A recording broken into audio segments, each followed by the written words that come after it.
Effect of thought on circumstances. Let's return to a plant analogy. Your mind is like a garden, and it can be tended diligently or it can be left to run wild. Whether you put work into it or not, your plants will grow. If you don't plant any seeds in your garden, it will grow weeds. Those weeds will, unattended, grow more weeds over time. If you plot properly and keep it free from weeds, you'll grow the fruits you need, and for this reason, you must weed out useless and impure thoughts and instead cultivate good, useful, and pure thoughts. As you do this more and more, you will eventually discover that you are the master of your life. Thought and character are the same thing. Since character is shaped in response to environment and circumstances, the external conditions of your life will always reflect your inner state. This doesn't mean that your circumstances at any given time reflect the entirety of your character. Know this, though, those circumstances are so intimately connected with the thoughts within you that they dynamically shape your character. Each of us is where we are because of the thoughts that brought us here. There is no luck when it comes to the arrangement of your life. Instead, the way your life is going is the result of the law of thought, which cannot be wrong. This is just as true for people who are unhappy as it is for people who are very happy. As an evolving being, you are where you are now so that you can learn and grow. And once you learn the lesson that your current circumstance contains for you, you will move on to experience new circumstances. Anyone will be bounced around by circumstances for as long as they think that outside conditions control them.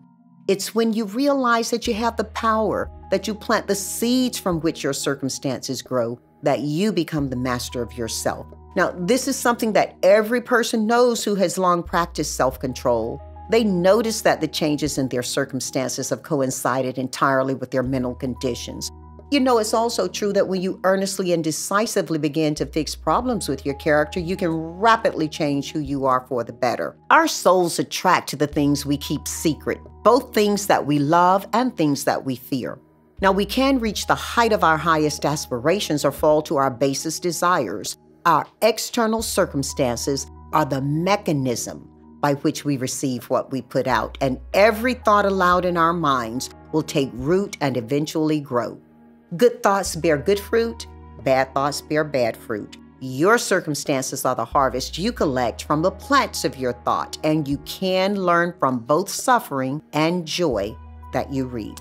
You're not subject to punishments because of the cruelty of your conditions, but by the indulgence of the petty thoughts and poor desires that allow you to accept those conditions. A pure-minded person does not suddenly fall into crime because something bad happened to them. Criminal thoughts had to already exist inside of them, and then when the opportunity came, they seized the power.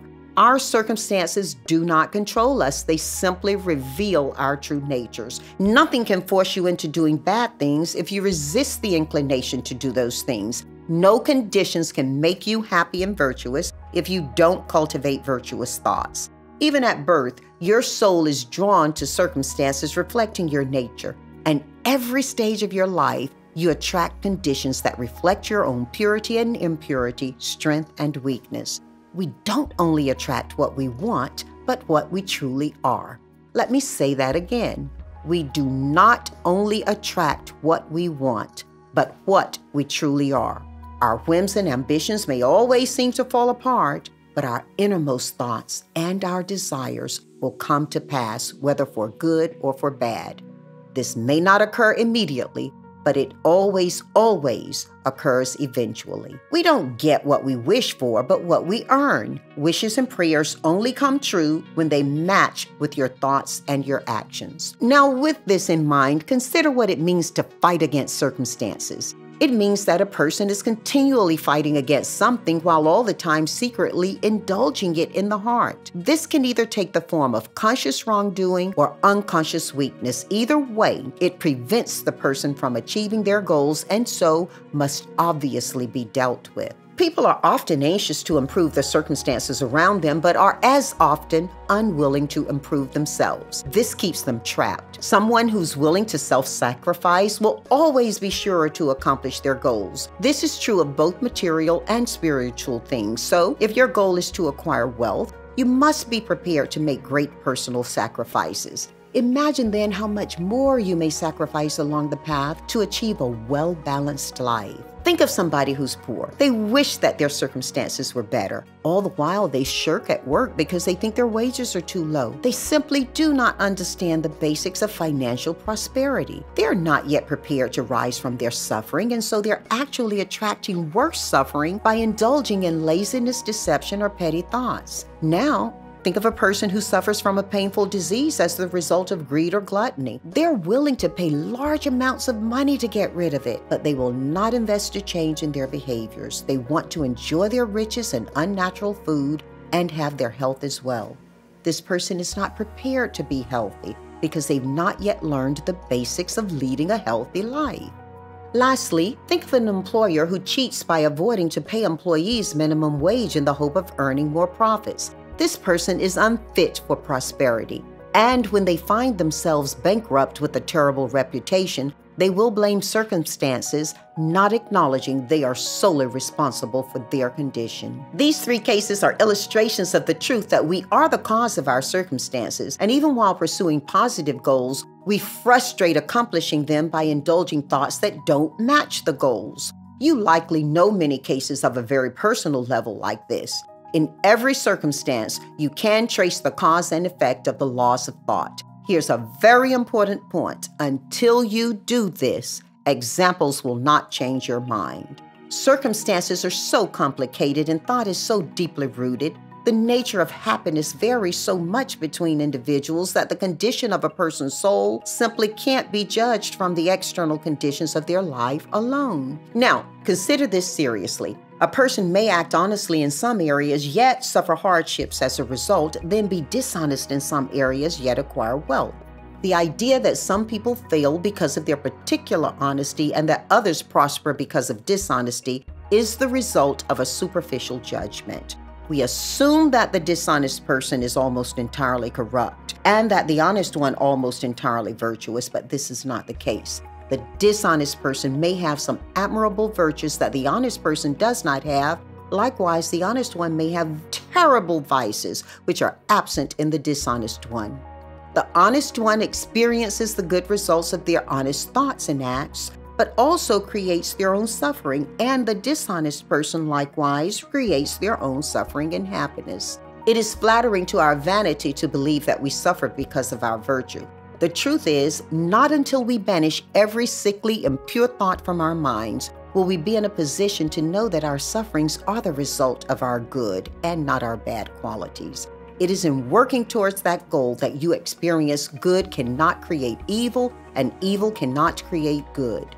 With this knowledge, you may look back at your past and see that your life was always ordered justly, that all your past experiences, both good and bad, were the result of the actions of your evolving, not yet enlightened past self. Good thoughts and actions can never produce bad results. Bad thoughts and actions can never produce good results. As the saying goes, garbage in, garbage out. People understand how this works in the natural world and work with it, but few understand it in the mental and moral world. Suffering is always supported by thoughts that are wrong in some direction. It is an indication that the individual is out of harmony with themselves. As a person purifies thought, suffering eases. Happiness and suffering each are supported from our own mental harmony or lack of it.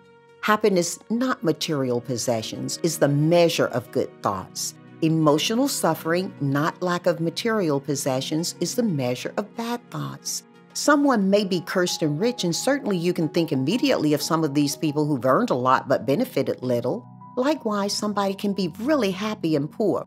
Think about Gandhi or Mother Teresa. As with many of my childhood family and neighbors, this was true. Happiness and riches overlap only when the riches are used justly and wisely.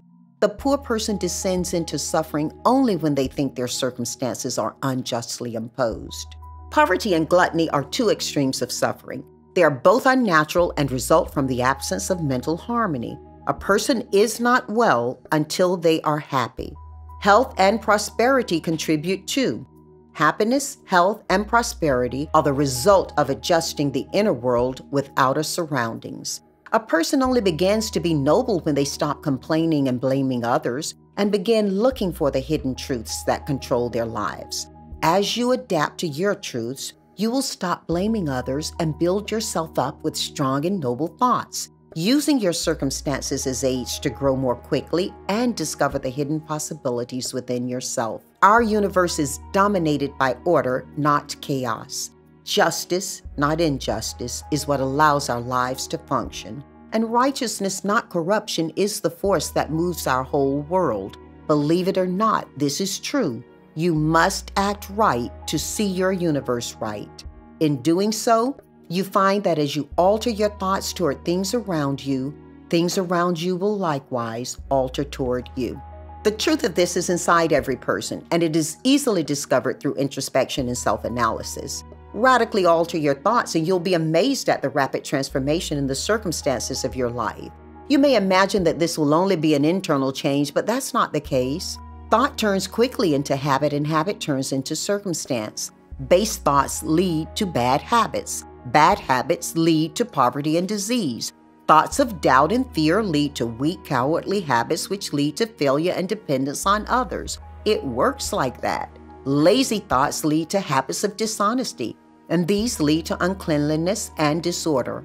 Hateful thoughts are going to lead to habits of violence, which lead to injury and pain. We see it all around us. Selfish thoughts lead to egotistic habits, and those lead to distressing circumstances. Are you understanding this law of thought better now? Let's go a little further. Beautiful thoughts reap you habits of grace and kindness, which solidify into positive circumstances. And your pure thoughts will reap habits of self-control and moderation that lead to repose and peace.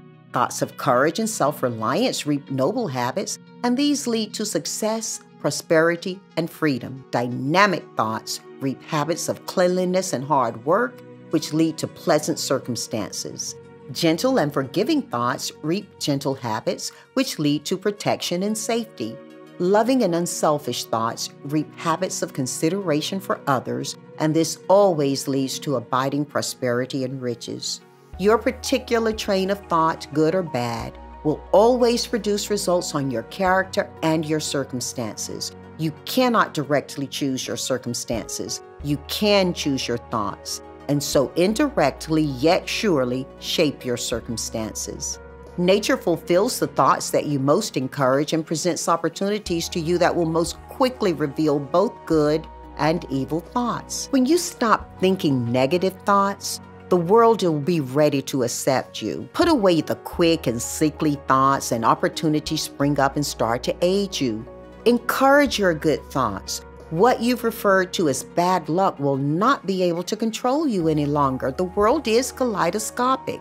Its many combinations of colors are reflections of your constantly moving thoughts. Listen to this poem. It was written many years ago, but it makes a lot of sense. Really listen to it. You will be what you will to be. Let failure find its false content in that poor word environment, but spirit scorns it and is free. It masters time, it conquers space. It scares that boastful trickster chance and bids the tyrant circumstance uncrown and fill a servant's place. The human will, that force unseen, the offspring of a deathless soul, can hew a way to any goal. The walls of granite intervene. Be not impatient in delays, but wait as one who understands. When spirit rises and commands, the gods are ready to obey.